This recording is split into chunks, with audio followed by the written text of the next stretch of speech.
حبايبي ازيكم عاملين ايه؟ يا رب تكونوا كلكم بخير. فيديو النهارده جميل جدا، اكيد هتستفيدي منه من اول لحظه لاخر لحظه في الفيديو.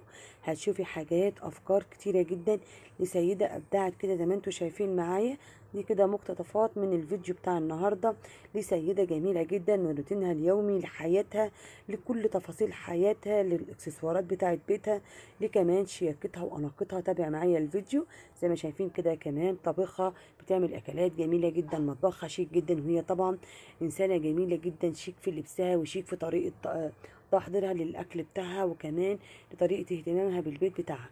تابع معايا الفيديو هتستفيدي منه، بس فضل منك بقى تدعميني بلايك حلو للفيديو عشان دايما يوصلك مني كل جديد انا بنزله. عشان طبعا انتوا عارفين ان اللايكات دي هي اللي بترفع الفيديو، بتخلي اكبر عدد ممكن من الناس يتفرجوا او يشوفوا الفيديو فيستفيدوا منه كتير، زي ما كلنا هنستفيد سوا مع بعض. زي ما شفتم كده انا كنت قبل كده منزل لكم برضو فيديو ليها، كانت لتغيير الانتريه بتاعها، لتغيير اوضه النوم. لكن النهارده هي غيرت تفاصيل كتير، عامله كمان انواع مشروبات جميله جدا. تقدري تجيبي الفواكه بتاعتك وتحطي عليها اي نوع بيبسي عندك، بيديكي طعم جميل جدا بقى، وتاخديه كمان معاكي في المصايف. حاجات جميله جدا، هتستفيدي صدقيني من الفيديو من اول لقطه في الفيديو لحد اخره. تابع معايا الفيديو هتستفيدي منه بحاجات كتير كتير كتير. بس متنسيش بقى تدعميني باللايك واشتراك في القناه وتفعيل زر الجرس على الكل عشان دايما يوصلك كل جديد انا بقدمه. اول حاجه هي سيده شيك جدا جدا في لبسها، وكمان في طريقه تنظيمها لبيتها. زي ما انتم شايفين كده هي من عشاق اللون الابيض، وكمان اللون الابيض، واللون الجرين، واللون السيلفر، وكمان اللون النحاسي. هي كمان دلوقتي عامله المطبخ بتاعها باللون الابيض، وعامله كل الاكسسوارز اللي فيها عاملاه باللون الجولد. زي ما انتم شايفين كده كمان بتجيب هدايا واكسسوارات كده من الورد، حاجات جميله جدا بتزين بيها غرفه النوم، بتزين بيها الليفنج، اوضه الدريسنج، يعني بتعمل حاجات جميله جدا. زي ما شايفين حتى كده الكرتون عباره عن شكل قلب كده، حاجات جميله جدا كله لفلفه. زي ما شايفين كده لبسها شيك، زي ما شفتوا كده كانت لابسه قميص بروبو اسود، كان جميل جدا. هنا بقى هتبتدي طبعا بقى ان هي تشغل الميوزك بتاعها، علشان كل الحركات اللي هي بتعملها دي تمارين هي بتبتديها علشان تبتدي بقى ان هي تبتدي يومها كده. زي ما انتم شايفين كده هنا بتحط ميه سخنه في الجردل اللي هي بتمسح فيه علشان تبتدي ان هي تعقم البيت. بتحط طبعا عليه معقمات علشان هي الصاله بتاعتها عباره كده عن باركيه. فرشه السجاده زي ما شفتوا باللون الابيض جميله جدا. الانتريه بتاعها باللون الجري، داخل فيه اللون الكافي مع اللون الجولد. حتى كمان الاكسسوارات اللي هي حطها على الحيطه او الطابلوهات معموله بورد كده باللون الجري مع اللون الجولد. تعالوا بقى تاخدكم كمان كده في جوله في المطبخ بتاعها. زي ما شفتم مطبخها جميل جدا، عاجبني جدا اللون الجولد بتاع الحنفيه، عاجبني طريقه تنظيمها، لكمان اقل بتهتم باقل التفاصيل. هنا كده جايبه ورد، ده هنا كده ورد طبيعي هي جايباه من هي عندها جنينه برضو دلوقتي هتشوفيها، وفي نفس الوقت هي شاريه الورد ده. جابت هنا فاز كده من الكريستال، لونها كريستال شفاف، حطت فيه ميه وكمان حطت فيه سكر، لان كلنا عارفين ان الميه بالسكر بتحافظ على الورد اكبر كميه فتره ممكنه. هنا زي ما شفتم كده بتقص الجذع بتاع الورد كده بورب، علشان كده بيعيش معاكي اكبر فترة ممكنة. هنا كمان الترابيزة بتاعة الانتريه بتاعها معمولة من النحاس، عاملاها برضو باللون الجولد، حطت عليها الورد اللي هي لسه حطاه، شكله شيك جدا، فل على ورد كده على فروع خضراء. حطت 2 شمعدان باللون الجولد. حطت كمان هنا ده كده الأجندة بتأيد فيها، هي بتحب الشعر جدا فبتأيد فيها حاجات بتقعد تبدع كده وتشعر مع نفسها يعني. هنا كمان بتوريكم أوضة تانية برضو هي جايبة الترابيزة دي جميلة جدا وعجبتني، عبارة كده كلها عن مفصلات. لو عندك طبعا عزومة أو عندك ناس كتير تقدري إن انت تفرديها، تتفرد معاكي تبقى ترابيزة تاخد لها ممكن 12 أو حتى 24 كرسي زي ما انتم شايفين كده. وفي نفس الوقت برضو تقدري تضميها وتعمليها ترابيزة صغيرة. كل الحاجات دي طبعا موجودة دلوقتي. الحاجات دي صيني، لأن الحاجات دي بتبقى داخلها النحاس زي ما انتم شايفين كده. والترابيزه فك وتركيب بتوريكي ازاي بتقدري تفكيها وتركبيها وترجعيها ترابيزه بسيطه جدا. كمان تقدري تحطيها عندك في اي مكان سواء بقى ما عندكيش مساحة ان تسيبيها مفرودة، لو عندك بس ضيوف بتقدري تحطيها في السفرة وترجعي تانيها تاني. هنا كده كانت دي لقطات من الانتريه بتاعها قبل ما تجدده. دي كده شكل الترابيزة. هنا أوضة النوم بتاعتها، حاجات جميلة جدا. تابعي معايا الفيديو اكيد هتستفيدي منه. لو الفيديو عجبك يا ريت تنزلي تدعميني بلايك حلو واشتراك في القناة وتفعيل زر الجرس على الكل عشان دايما يوصلك كل جديد انا بقدمه. الانتريه بتاعها شكله شيك جدا. هنا كده بعد مدخل الشقه كده جابت 2 فوتيه.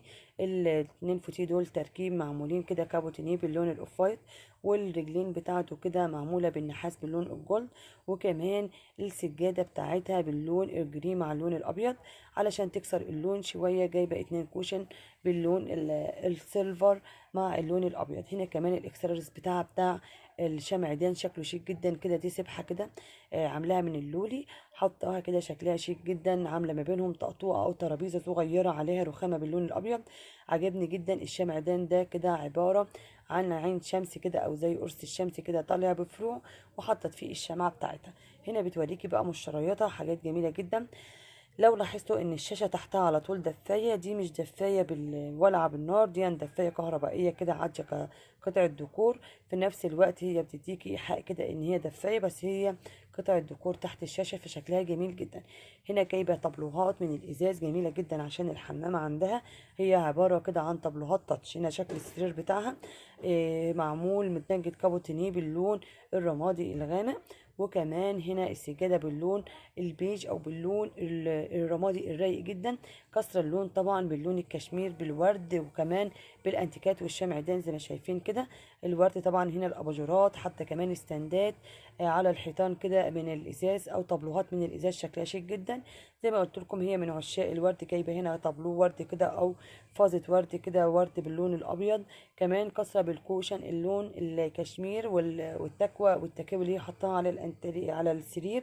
جميله جدا. زي ما شفتوا السرون بتاعها، السرير بتاعها متنجد كابوتوني، وكمان متورث فيه زراير من اللولي كده. الاوضه بتاعتها جميله جدا بصراحه. كل تفاصيل حياتها جميله جدا. هي عندها كده في مدخل الاوضه بتاعتها مكان زي طرقه كده، فحبت ان هي تستغله وتغير شكل الديكوريشن بتاعه هي واولادها. زي ما شفتم كده جايبه استند كده هتركبه هي واولادها كده معمول برضو من النحاس، بس هنا مطلي باللون الاسود. هتركب طبعا المفاتيح بتاعته وكمان جايبه على شكل نجفه شفتوها كده متعلقه بالشمعدان باللون الاسود، وكمان جايبه طبلوهات من الورد الفاز. النجفه دي جميله جدا، بسيطه كده، عباره عن عواميد باللون الاسود متركب فيها زي شمعدان كده. هنا بتوريكم بقى دي عشقها الاول والاخير طبعا، الاوضه بتاعت المكياج بتاعها. عندها مكان خاص للمكياجات بتاعتها. تابع معايا الفيديو. زي ما شفتم كده هي واقفة على السراحة او على التسريحة بتاعتها. عاملة كمان زاوية كده في الجنب عبارة عن استندات، وكمان حاطة فيهم لونة تاتش كده.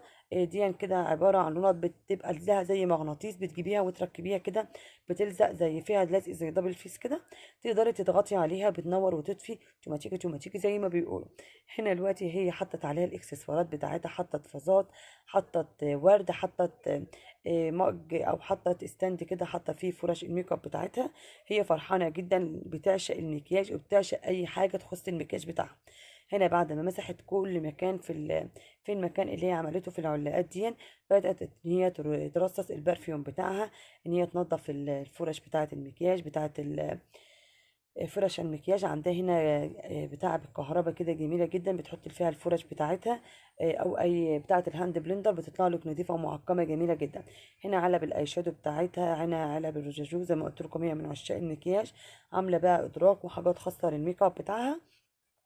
هتفضي التسريحه تماما وتبتدي ان هي ترصص كل الميك اب بتاعها في اوضه النوم. زي ما شايفين كده زي شكل السرير بتاعها باين في التابلو. هنا اتلقت باخر خلف قالت ان هي تحطه، وبدات ان هي بقى تمسح الازاز بتاع السراحه بتاعتها بالملمع او بالجلانس زي ما انتم شايفين كده، وطبعا بمنديل ورق. ولو عندك منديل مبلل، مناديل مبلله جميله جدا في تلميع الموبيليا. هنا بقى زي ما قلت لكم دي الاداه اللي بالكهرباء اللي هي بتنظف فيها المكياجات بتاعتها. هنا لمعتها زي ما انتم شايفين كده. وهتبتدي بقى هنا كمان ستاند عامل زي اباجوره كده مرايه علشان وهي بتحط الميك اب بتاعها. هنا الادراج، هنا كمان شكل الزاويه اللي هي عملتها، الارفف اللي هي حطيتها شكلها جميل جدا. هنا كمان حاطه اباجوره عباره عن ريش كده طاير كده باللون الابيض، كلها افكار زي ما انتم شايفين كده. وهنا ده انواع البرفيوم بتاعها كلها طبعا انواع غاليه جدا، وماركات جميله جدا، تقدري طبعا تجيبي الماركات دي. هنا كمان عندها في الاوضه بتاعتها كده انتريه بتاعها، او ركنه انتريه صغيره ما بينهم طقطقتين كده، حطت عليهم كمان فصين من الورد، واحده بالجولد، الاتنين بالجولد، واحده بغطا كده والتانية حطت فيها ورد. وكسرت اللون الجري زي ما قلت لكم بكوشن كده من اللون الاوف وايت مع اللون الجري او مع اللون الجولد. حطت كمان كده قطعة من الفرو كده على شكل الكنبة علشان تكسر اللون. هنا كمان اللي في ايديها ده كده عبارة عن دبدوب كده من الفخار، هو عبارة كده عن شمع دان شكله جميل جدا. عملت كمان استند كده من الشبكة، وحطت فيه كوشن باللون الاسود، بتحب توزع دايما اكسسوارات وخداديات في كل مكان في الشقة. يا رب لو الفيديو عجبكم ما تنسوش تدعموني بلايك حلو للفيديو واشتراك في القناة عشان دايما اقدم لك كل جديد. ويا رب ما تنسونيش كده باللايكات وبكومنت حلو منكم، واشوفكم على خير في فيديو جديد، والسلام عليكم ورحمة الله وبركاته.